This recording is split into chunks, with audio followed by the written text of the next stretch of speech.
कश्मीर में गांवों की सुरक्षा कैसे और पुख्ता की जाए, इसको लेकर भारतीय सेना अब एक नए प्लान के साथ आई है। भारतीय सेना ने जम्मू कश्मीर पुलिस के साथ मिलकर स्थानीय समुदायों की सुरक्षा बढ़ाने के लिए गांव रक्षा गार्ड्स यानी वीडीजी को ट्रेनिंग देने की पहल शुरू की है। लेकिन इस बार ये पहल थोड़ी अलग है। इस पहल का उद्देश्य इन लोगों को अपने गांव की सुरक्षा के लिए जरूरी कौशल सिखाना है, जिससे पूरे क्षेत्र में सुरक्षा ढांचे को मजबूत किया जा सके। लगभग 600 लोगों को इस समय भारतीय सेना और जम्मू कश्मीर पुलिस साथ मिलकर ट्रेन कर रही है, लेकिन ये ट्रेनिंग बेहद अलग है। इस समय ऑटोमेटिक राइफलों के चलाने से लेकर स्क्वाड पोस्ट ड्रिल्स और छोटी रणनीतियों के प्रशिक्षण से ये लोग गुजर रहे हैं।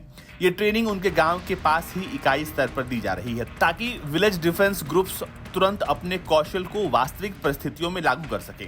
हर वीडीजी इकाई को कम से कम 3 दिन का गहन प्रशिक्षण दिया जा रहा है, ताकि वो और मजबूती से लड़ सके।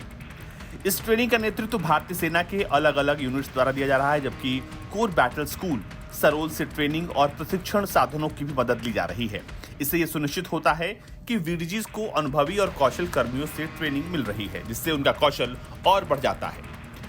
इस प्रशिक्षण कार्यक्रम के तहत गांव रक्षा गार्ड्स को स्वचालित यानी ऑटोमेटिक हथियारों के साथ साथ सामरिक अभियानों की विशेष जानकारी दी जा रही है। इसका उद्देश्य आतंकवादी खतरों का मुकाबला करते हुए स्थानीय स्तर पर सुरक्षा सुनिश्चित करना है। ये पहल जम्मू कश्मीर पुलिस के अनुरोध पर शुरू की गई है और इसमें अच्छी प्रगति देखने को मिली है। अब तक रजौरी क्षेत्र में लगभग 500 लोग ट्रेन हो चुके हैं, जबकि डोडा और किश्तवाड़ क्षेत्र में अतिरिक्त 85 से 90 लोगों को ट्रेन किया जा रहा है। इसके साथ ही सेना के आयुध डिपो और जेकेपी के समन्वय से वीडीजी को सेल्फ लोडिंग राइफल्स यानी एसएलआर भी उपलब्ध कराई जा रही है। ये राइफल्स वीडीजी के लिए महत्वपूर्ण हथियार है, जिससे उन्हें और अधिक सशक्त बनाया जा रहा है। ये पहल जम्मू कश्मीर के लोगों की सुरक्षा सुनिश्चित करने की दिशा में एक महत्वपूर्ण पहल है।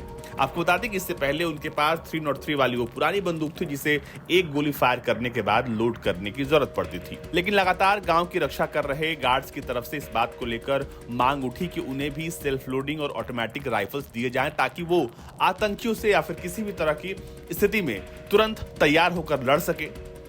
अब उनकी ये मांग भी पूरी कर दी गई है। आपको बता दें कि आमतौर पर इन विलेज डिफेंस गार्ड्स को आतंकियों के सामने या फिर किसी भी मुश्किल परिस्थिति में अपनी उसी पारंपरिक और सामरिक हथियारों से उन्हें लड़ना पड़ता था, लेकिन अब उनके हथियार बदल गए हैं। यानी आतंकियों को सेना तो ठोकेगी ही, साथ ही साथ अगर गांव में आतंकी घुसते हैं तो फिर विलेज डिफेंस ग्रुप भी उन्हें छोड़ेगा नहीं। ब्यूरो रिपोर्ट, भारत तक।